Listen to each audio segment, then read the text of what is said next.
ఇవేమనుకుంటున్నారా, ఇవి వచ్చేసి జొన్నపిండి పూరీలండి. మనం వచ్చేసి ఎప్పుడు జొన్నపిండితో రొట్టెలు అయితే చేస్తుంటామండి. ఇలా కొత్తగా పూరీలు చేస్తే చాలా రుచిగా చాలా టేస్టీగా ఉంటాయండి ఈ పూరీలు.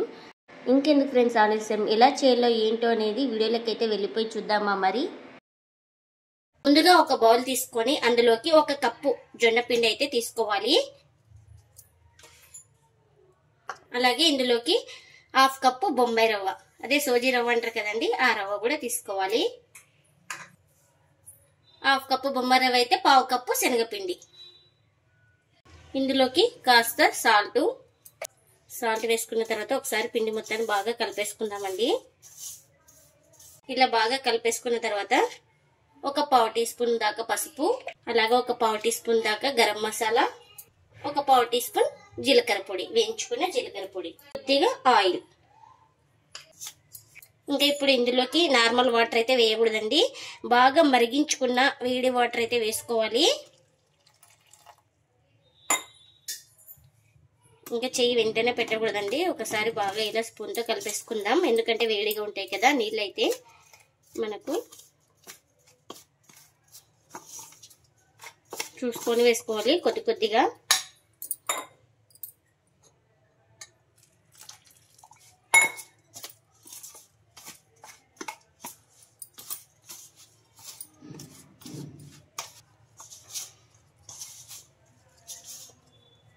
ఇంకా ఇప్పుడు చేతితో అయితే కలిపేసుకుందామండి.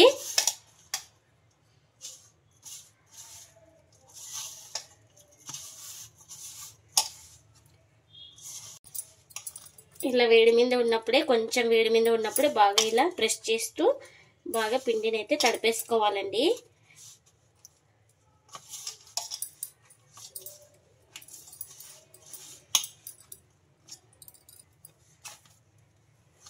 చూడండి, ఇలా బాగా కలిపేసుకోవాలి. పిండి బాగా ఇలా సాఫ్ట్గా అయ్యే వరకు బాగా ప్రెస్ చేసుకుంటూ బాగా కలిపేసుకోవాలి.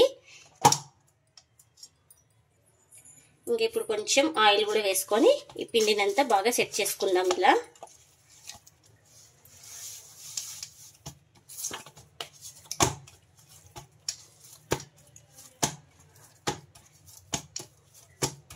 ఇక్కడ మనకు శనగపిండి వద్దనుకున్న వాళ్ళు గోధుమ పిండి కూడా వేసుకోవచ్చండి ఆ ప్లేస్ లో. ఇలా బాగా అంతా మొత్తం కలిపేసుకొని ఇంకా ప్లేట్ పెట్టేసుకొని ఒక 5 నిమిషాలు పక్కన పెట్టేసుకుందామండి. ఇంకా ఇక్కడ కడాయి పెట్టేసుకొని ఆయిల్ కూడా వేసేసుకున్నానండి. ఆయిల్ కూడా హీట్ అయింది. కొంచెం శనగపప్పు కూడా వేసుకోవాలి, 1 స్పూన్ దాకా. అలాగే 1 స్పూన్ మినపప్పు కూడా వేసుకోవాలి.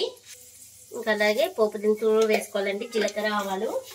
ఇవన్నీ కొంచెం వేగిన తర్వాత చిన్నగా కట్ చేసుకున్న ఆనియన్స్ కూడా వేసేసుకోవాలి. అలాగే కొంచెం కరివేపాకు కూడా వేసుకోవాలి. ఇంకా ఇవన్నీ వేసేసుకొని ఒకసారి బాగా కలిపేసుకున్నామండి. ఆనియన్స్ అయితే మనకు కొంచెం కలర్ అయితే చేంజ్ అవ్వాలి. ఆనియన్స్ కొంచెం ఫ్రై అయిన తర్వాత చిన్నగా కట్ చేసుకున్న టమోటాలు కూడా వేసుకోవాలండి. ఇంకా ఇప్పుడు ఇందులోకి టేస్ట్ తగినట్టు సాల్ట్ కూడా వేసుకోవాలండి. ఒక 1/2 టీ స్పూన్ దాకా పసుపు, కారం వచ్చేసి 1 స్పూన్ అయితే వేసుకోవాలి. ఇంకా ఇవన్నీ వేసేసుకొని ఒకసారి బాగా కలిపేసుకుందాం. ఇప్పుడు ఇందులోకి ఉడికించుకున్న ఆలు అయితే ఇలా స్మాష్ చేసుకోవాలండి మనం. ఇంకా ఇందులోకి ఉడికించుకున్న ఆలుని ఇలా స్మాష్ చేసుకొని వేసుకోవాలి. ఈ ఆలు వేసుకున్న తర్వాత బాగా కలిపేసుకుందామండి. ఈ పోపులు అంతా బాగా కలిసిపోయే వరకు బాగా కలిపేసుకోవాలి ఆలుని. ఇంకా ఇప్పుడు ఇందులోకి గ్రేవీకి సరిపడినంత వాటర్ కూడా వేసుకోవాలి.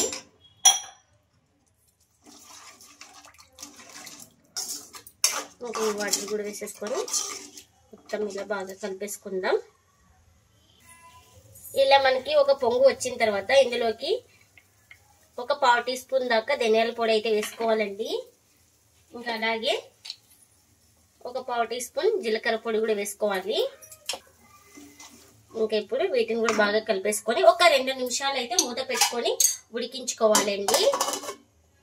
ఇంకా ఒక 2 నిమిషాలు బాగా ఇలా ఉడికించుకున్న తర్వాత ఇంకా చివరిగా కొంచెం కొత్తిమీర కూడా వేసేసుకొని స్టవ్ అయితే ఆఫ్ చేసుకోవాలండి. మనకు వచ్చేసి ఇంకా ఆలు కుర్మా అయితే రెడీ అయిపోయిందండి. ఇంకొక 5 నిమిషాల తర్వాత పిండి మనకు బాగా సాఫ్ట్గా నానింది చూడండి. ఇంకా పిండి మొత్తాన్ని ఒకసారి ఇలా బాగా చేతితో కలిపేసుకుందామండి.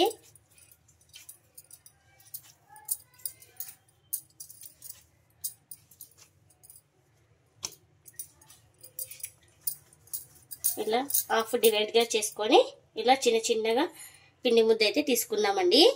ఇలా నేను ఈ సైజ్ అయితే ఇక్కడ తీసుకున్నానండి పిండి ముద్ద. ఇంకా ఇలా చేసుకోవాలి, ఎక్కడ క్రాక్స్ లేకుండా ఇలా అన్ని ఉండలుగా చేసుకొని ఒక ప్లేట్లో అయితే పెట్టేసుకోవాలండి. ఇంకా ఒక పిండి ముద్దను తీసుకొని మనం కొంచెం ఆయిల్ అయితే అప్లై చేసుకుందామండి. ఇంకా కర్రకు కూడా కొంచెం ఆయిల్ అయితే అప్లై చేసుకోవాలి. ఇలా ఇప్పుడు రుద్దేసుకుందాం.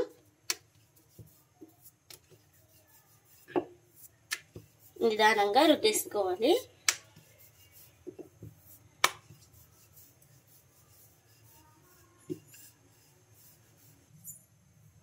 ఇంకా ఇలా రెడీ చేసుకున్న దాన్ని ఒక ప్లేట్లో అయితే పెట్టేసుకుందామండి. మనకు త్వరగా కావాలంటే కొంచెం పొడి పిండి చల్లుకొని ఇలా కొంచెం పిండి అయితే ఎక్కువ తీసుకోవాలండి.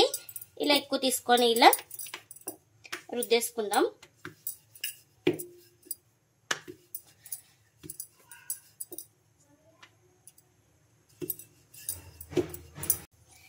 ఇంకా ఇలా మనకు షేప్ రావాలంటే కూడా ఇంకొక మూత తీసుకొని ఏదైనా క్యాప్ మూత తీసుకొని ఇలా కట్ చేసుకోవాలి.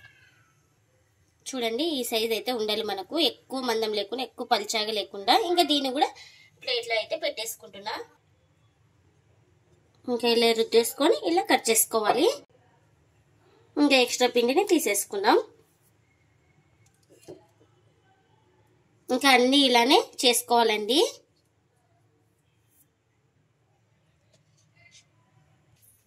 ఇంకా నేను ఇక్కడ ఆయిల్ కూడా పెట్టేసుకున్నానండి. ఆయిల్ కూడా హీట్ అయింది మనకు. ఇప్పుడు చేసుకున్న పూరి అయితే ఈ ఆయిల్లో అయితే వేసుకుందాం. ఇలా ఆయిల్లో వేసుకున్న తర్వాత ఇంకా చూడండి ఇలా బాగా పొంగిన తర్వాత ఇంకొక సైడ్ అయితే టర్న్ చేసుకోవాలి. మనకు ఈ సైడ్ అంచులు కూడా బాగా కాలాలండి. అప్పుడే మనకు పూరి చాలా టేస్ట్గా ఉంటుంది. రెండు వైపులా బాగా కాల్చుకోవాలి. చూడండి పూరి అయితే ఎంత బాగా పొంగిందో. ఇంకా ఇప్పుడు ప్లేట్లో అయితే తీసుకుంటున్నా.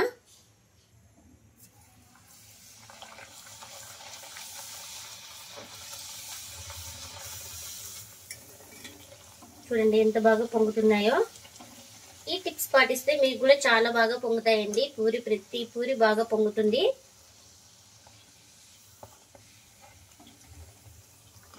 ఇంకా ఇది కూడా మనకు రెడీ అయిపోయింది. ఇంకా దీన్ని కూడా ప్లేట్లోకి అయితే తీసుకుంటున్నా.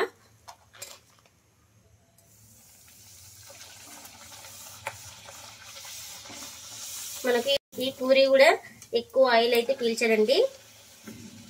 తక్కువ ఆయిల్తోనే పూరి అయితే మనకు రెడీ అయిపోతుంది.